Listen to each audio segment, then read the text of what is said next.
Hey everybody, Matt Engfer here, co-founder and CEO of Cubby. Today on our Students of Storage podcast, we're talking to the one and only Magen Smith from Atomic Storage Group, one of the fastest growing third-party managers in the industry.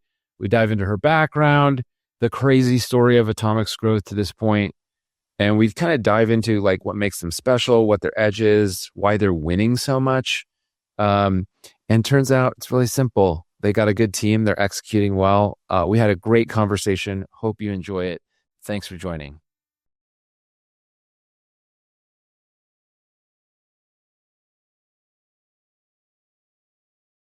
How are you? Thanks for joining. Yeah, thanks for having me. I'm excited. Yeah, thank you so much as always. It's been, probably almost 4 years since I first met you.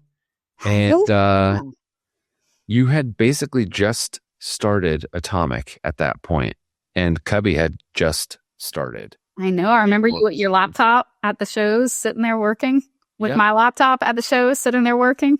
Yeah. Little did we know that 4 years later, you'd be, running pretty much the fastest growing third-party management company in the country. Yeah, still sitting with the laptop, though.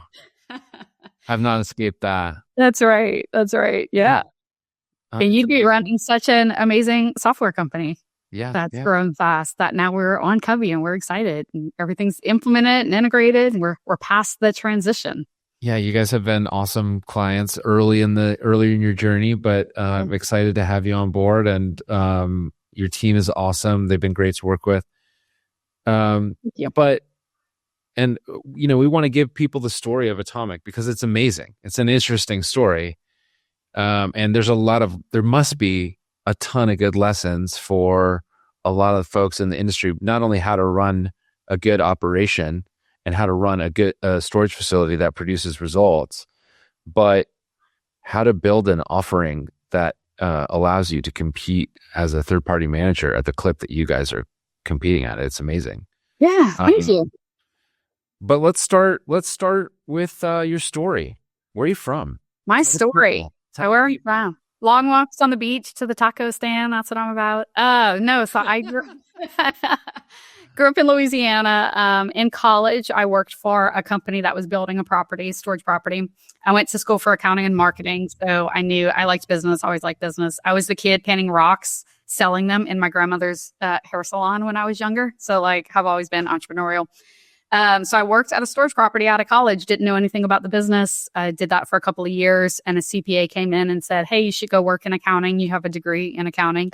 So I did the tax thing for 5 years, got my CPA license, and wanted to start my own firm and honestly just be home with kids. That was the time in my life. I wanted more family time. Yeah. So I started doing consulting for only self-storage and auditing. Did that for about 5 years and traveled. And then I wanted to own, had no idea how to do that. So I drove around and looked at buildings. And I was like, there's a building. It has a door and windows. What do you do next? I had no clue. And a contractor that I knew hired me or called me, and they were doing some syndication. So I ended up getting in that group. I got into the conversion world. I learned the development. I took all the CCIM classes in Florida, learned all the development, the due diligence, the background, the investment side of things, took investor money. And Atomic was born from that. So I had to run the properties. I hated it. It was the worst job I ever had. I was like, I used to work 2 days a week doing accounting and travel. And now I'm working 1,000 hours and this is horrible. Why am I doing this? So I ended up having a few partners come aboard at that point in time and diversified, and we started growing Atomic since then. And I think we work really hard. We have a great team now. We started doubling portfolios during COVID. Right after COVID, remote management became popular. We had set up Atomic to be remote way before everybody else. So the first property was New Orleans, second was New York, third was Idaho. So we were ahead of the curve there and were able to really capitalize on that. It was never built locally and then expanded. It was always built nationally and then infilled closer was kind of the way that we did it. So we worked hard, not smart, unfortunately. But that was a lot of our growth, a lot of good word of mouth. A lot of our customers grew since then and are still growing, acquiring. A ton of our growth over the past 6 months has just been current customer acquisitions. Yeah. People that have the time and space to do what they'd love to do and trust us to manage the property. So it's been really good. We have a great team now, and all the seats are finally filled. As you know, building a business, it's always the musical chairs of who do you need and what can they do, and stepping back to build the next piece of the engine and the next piece and the next piece. So that's what I really love to do. Wow. A lot, so much there that you just ran through very, very quickly. Congratulations. I tend to do that. I think, but would you agree or disagree with this statement? You're kind of an accountant at heart. Would you No. a business person? No. I am such a bad accountant. So I like accounting because I like the money part of it, and I like understanding the levers of it. I have really learned as I've built this business that I am a builder at heart. So I want to build this. I think in systems, and I want to build in systems, and I want to put all the pieces in place. And then I want somebody else to take it and turn it into operations and then make it work. And that's where I'm the happiest. So I can see the cracks. I can see what the issue is, what the downstream effects are, what the 8 layers of that one thing is going to be, fix all that, have somebody else implement it, and then I go on and do something else. So I'm a swim lane splasher.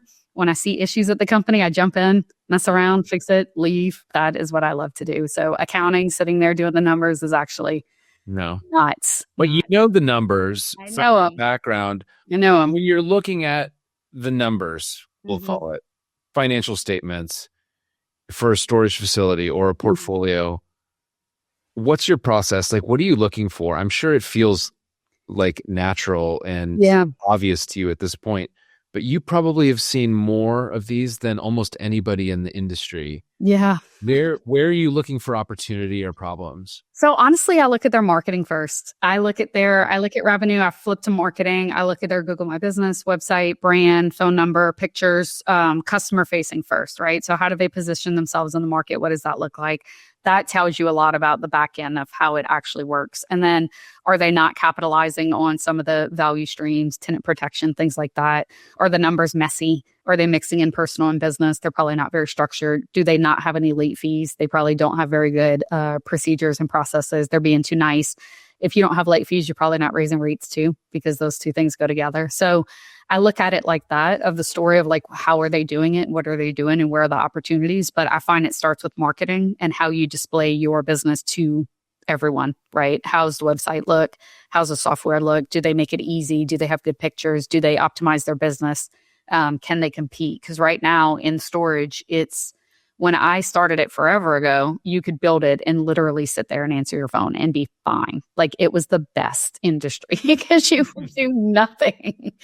And now it's not that way. There's a lot of advancements coming in. There's a lot of technology. You can still do things very basic, but you're not going to win big. You're just going to stay within this ballpark, right? So adding in advancements, software, smart software, technology, intelligent ways of managing revenue, actually making it a business takes time and work, because you're having to put things together and make sure it all makes sense. And that's where I see independent owner operators falling behind. A lot of the REITs just dominate the online marketing now. Pay-per-click, you can just blow through, $6,000 a month. You're not going to do that on a 200 unit property. It makes no sense. So how do you compete being a smaller owner operator in the market today? Most are almost forced. I'm seeing it on LinkedIn. I'm talking to people. I'm hearing it at shows. They're saying, I just can't compete. So their choices are to sell, which they don't necessarily want to do, continue to do what they have been doing, which isn't going to get them there, or choose third-party management. And then they're having to say, is this person going to manage it like I would? Are they going to care? Are they going to pay attention to it? Will they answer the phone when I call them? Am I going to be one of, 500 and they're just going to run it their way? Like, what does this look like? And that was kind of the thought I went through whenever I was deciding if I wanted to keep managing or start a company. And I decided to start a company and do it the way I want. And then it just started being for other people. Okay. Amazing. That's so interesting to hear you talk through that. What is it about that you've tried to build in from the marketing perspective, if that's so important for you? We've talked about this in the past. Yeah. What are you guys trying to build at Atomic that is different, or like, how do you express your edge there? Yeah, no, it's a great question. So we have an entire marketing department that the marketing team built it for us. It's amazing. They run all the pay-per-click. They do all the website, all the optimization. We make sure like Google My Business pictures are good. Social media is posted. Local listings are claimed. Like everything tells the story of the property, right? So everything, when you look, first it's findable and then the reviews are good and the presence looks good. And then as people go through that funnel of like, okay, I need storage. Hey, here's a company. Do they look good? Do they have good reviews? Are the pictures good? Would I feel safe there? They call or interact online. That experience needs to be really good, right? So your agents need to be on point answering the phone. Your website needs to be consistent, correct, have good discounts, have good pricing, have good amenities, like tell the story of what it is. And then the checkout process needs to be really smooth and easy.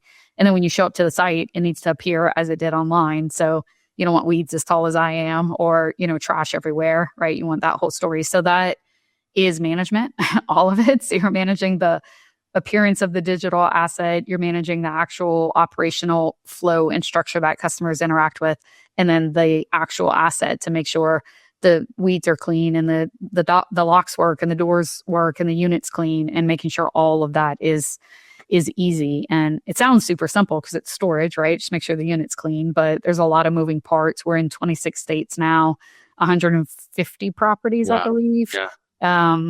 With people who work, we have 20 units where somebody shows up part-time to 700 units where they're there every day. So having that quality and that scale and that consistent result is difficult with the widespread that we do. Is that the secret? It's one, you need good marketing. You need to be thoughtful about how you're setting rates and presenting your prices with discounts and amenities and things like that. You need your properties to be well run, clean, etc. Is it that simple? And the hard part is just doing it well every day. Yeah. And the kind of, that's the reason that you guys are winning business, is because you figured out how to just operate the company exceptionally well. Yeah, that's what I think. I think it is that simple. I think it's storage. It's I tell my team all the time, we're not doing open heart surgery. Nobody's dying. This is self-storage. Like, let's just keep it, make the basics work really, really well, right? And then I think people pick us because we care a lot. Like, I care a lot more than I should. So I'm going to hire people that care a lot. My standard is to care a lot. That everything in life is about execution. So like, you can have the grandiose plan, you can have the budget, you can have the marketing, you can have whatever presentation you want.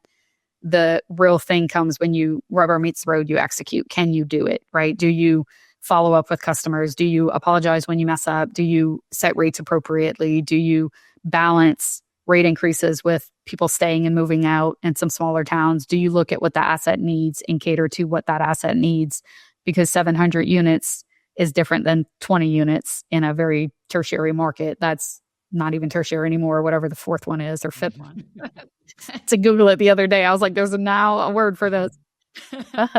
So just making sure that works. And I think we have a good reputation in the industry, for being like a company that really just tries hard and works hard. And so do a lot of other owner operators as well, or operators management companies. And people just say nice things about us. And then, one thing leads to the other. And thankfully we have great people that have worked with us. So even when we do drop the ball, because we're human, they're gracious about it. We fix it. We move on. We make a plan. We do it better. Like, running a business is you do the best with the information you have today. And should that data set change, you have to adapt to that and say, what else can I do? How can I change it? What tool can I bring in? Is this a person? Is it a process? Is it a tool? What do I need to change to get a cutting edge on this? If I'm not renting, is it rates? Is it market? Is it signage? Is it banner? Is it the person? Like, diagnose those things and fix it, and then get that turned around. Where can we cut expenses and increase revenue? How do we be partners in it so that everybody wins? Because some management companies just want to suck fees out. That's their job. Right? So don't do that. Like, this is a long-term thing for us that we want really good word of mouth. And we go above and beyond, probably too much, but yeah. No, I think my primary observation, just watching you guys get started working with us, is that you just work really hard. Like, and that's not you, that's just like the whole team is what I've observed. You moved really quickly. Mm-hmm. And a lot of the people that are working at Atomic today in important positions, managing teams, your marketing, your operations, Mm-hmm. your accounting, like all of these folks have come on within the last 2 years, year and a half, maybe? Yeah. 2 years is probably the longest person that we have. Okay. So year and a half to a year, some 6 months. Where did you find all these people? They're like, your team is amazing. People reach out to us. It's kind of magical. Like, yeah, I have somebody else coming on in January. They reached out. People reach out. We're promoting in-house. Like, we've had really good people that work with us. And I don't think it's anything. I think we're just blessed to have that. Like, it's awesome. They're awesome. It's been great. It was a very small crew at the beginning, and we were wearing all the hats, as you probably know, building your company. Like, it's been nice to take some off and then realize what you do like to do and what you're good at, and see how good other people are at things you thought you were okay at. And I'm like, I'm terrible. You're like, I should have taken that hat off a year ago. I'm like, here, wear it. It's a crown now. You earned it. Yes. Yeah. It's so fun to watch people just like love what they do and do it so well and take such ownership over it and care so much. And I can care less. And I don't mean like, I mean, I get to care a little less because they care so much, right? So I'm like, you got that. I can take that off my shoulders, on to the next thing, on to the next thing. And it's been great. It's been awesome to watch that team develop, have that support, have them support each other. After we did the Cubby move, I gave everybody 2 bonus PTO days. So everybody got a little breather of space because they needed it, going through that transition, which you guys made it so easy. And I really appreciate that. But it was still a massive undertaking. Yeah, it's a big deal. Yeah. So yeah, it's been good. We're blessed with really just amazing team. I have always been somebody who liked to work alone. So it's been really great to have like such a great team of support now. And even our clients that we work for are all awesome. Like, we have a no jerks rule. If you're a jerk, we just life's too short. I'm not doing it. Like, so the people who work are great. It's fun. It's fun to help them. It's fun to help them build their company, watch them buy new properties, watch them expand. Like, we just really enjoy it. And you have a really diverse customer set. Like, you're serving all sorts of operators. And it's not like you're the third-party management arm for one private investor or something like that. You guys, that's really cool. Yeah, we do we have a good bit of private equity that have like portfolios. We have a handful of kind of more like syndication, that our friends, family raise. Yeah. And then we have, we've always kept a certain percent of our business intentionally for people who just want to get into it, but don't want to mess it up. So, and I love those. That's kind of my heart. They just own one. They own one next to their house. They own one that they built with their kids. They own one that whatever. So we have a variety of that. That's just single owner operators. Portfolios are obviously wonderful to work with because you can get 20 or 30 and deal with one person, right? And have one meeting. And then private equity too, that came in during COVID, that just needs good operations, that they have obviously higher level of reporting. They're reporting to their investors and their banks and whatever situations their loans are in. So we have to be able to help give them really good data, really good reporting, really good hand holding, white glove almost on the back end, the reporting side of things. But that's a lot of fun too, because you get to see how they all do it and how they handle their own investor side of things. So it's like being in 150 businesses all at once. You can tell what I've been digging for here is like the secret and or like the trick that you're playing. Have you figured it out? What is it? That's the lesson I'm learning just listening to you. It's like, there isn't one. You're just a good person that people want to be around, and you work hard every day. Yeah. And in storage, where it's a small world, like the results compound and people talk, and you earn a reputation that brings you growth and more clients. Yeah. Well, thank you. Really straightforward. I try. And it's my team. Like, I could not do, I don't think I could do anything now. We have such a good team, which is nice. So it's really cool. I actually was on client calls this week for the first time. It's been a while. Our VP of Ops now runs that. And I jumped in. He's been out the past few days. So I jumped in and I was like, I am not prepared. I'll be here. Right. And it was cool to just see the team, like the district managers, the marketing people, they ran it. They did a good job. They knew what to do. They knew how to report. They run that business like it's their business, and they care about it. And they can do that at 20, 30 properties. I can't do that at 140 properties. So you have to have that level of people paying attention and caring and watching. And it's a full teamwork sport, right? It's not one person's going to be good at everything. So we have the marketing covered, the operations covered, the accounting covered for each property. And it's been really cool to see that grow, everybody work together and have the company just kind of become what it is. And I'm excited about the next year, about what's coming for us. Cool. So you start, how many properties did you have management of January 1st of this year, 2025? About? I don't know, maybe 100. Okay. So you think you added 50 this year? Okay. Yeah. Cool. Yeah. Okay. Well, it's December 19th, 25. Everybody's about to go on, some sort of vacation for the holiday, hopefully. Yes. What do you, when you look at next year, what happens at Atomic? What are you thinking for 2026? Oh, I have pages of plans. Yeah. It's like, that's my fun. Me and ChatGPT at night make the plans for Atomic, right? As everyone does now with their best friend.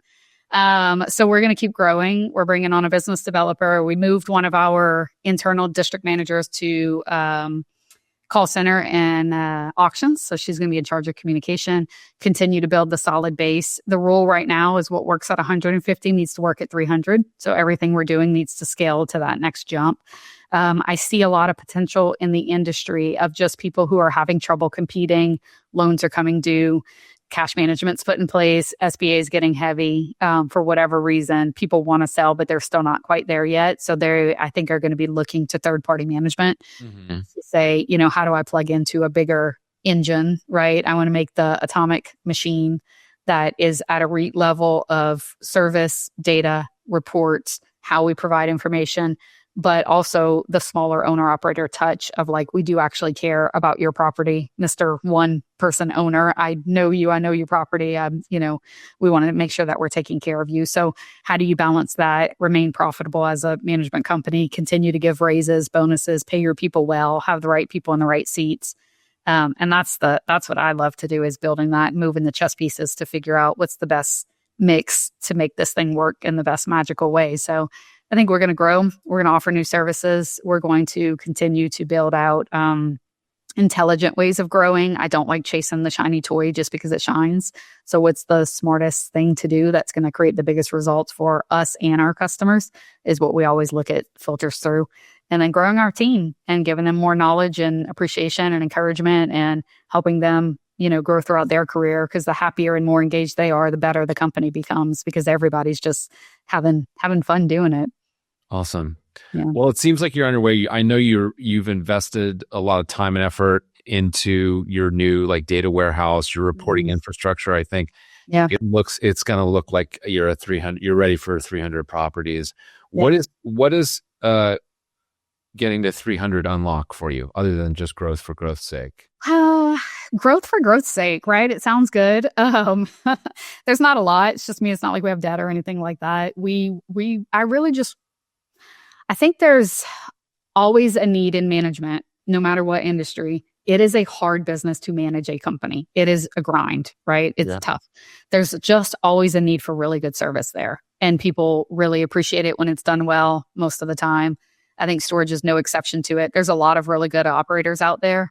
I'm seeing a lot of people who were in acquisitions pivoting to management because they need the fees, because they can't get the acquisition fees right now. So people should just be careful of that, right? Just because you can build your own doesn't mean you can do it for third party. It's different. There's a different fiduciary duty involved. So a lot of it is really just growth for growth's sake. It gives us the capacity to, pay people better, have better seats, have less pressure on everyone. We do work really hard, but I also want to work really smart, not have everybody overwhelmed as a startup. Those first few years, you're just grinding. And as you mature into a better company, you're able to just kind of have more, a little bit more of a breath. So I think that's important. And just keep growing and providing good service for the industry and having a good time. It's too fun to stop. Like, what am I going to do? Lay on the couch? I don't think so. Think so. That sounds great. Sounds like a perfect place to send it off into the new year, grow, give everybody some more space to do their jobs. It sounds awesome. And I think you're in a great position. Your team is there, your tech is there, your data is there. Yep. And your reputation speaks for itself in the industry. I can't wait to see what you do. Thank you I appreciate for spending the time. It was awesome. Yeah. Yeah. It's fun. What about Cubby? What's 2026? Oh man. Big, we're growth is the name of the game. We have, we started this year we were relatively small at the beginning of the year, but we made a lot of progress over the course of the year, and we want to triple it next year. So nice. We'll see how you'll see us on the road. You'll see a lot more of us at the trade shows and doing a bit more from a marketing perspective that we're excited about. And other than that, just continuing to refine the product, features, make it simpler, easier, faster. And we'll just keep on doing what we do, just like you guys. Yeah. Well, you guys have a great reputation. You built an awesome team. It's so fun to interact with everyone and see what you've done. And yeah, it's really impressive. And I'm really excited to be working with you. Awesome. Thank you, Magen, for joining. Yeah. Thank you. Have a good one.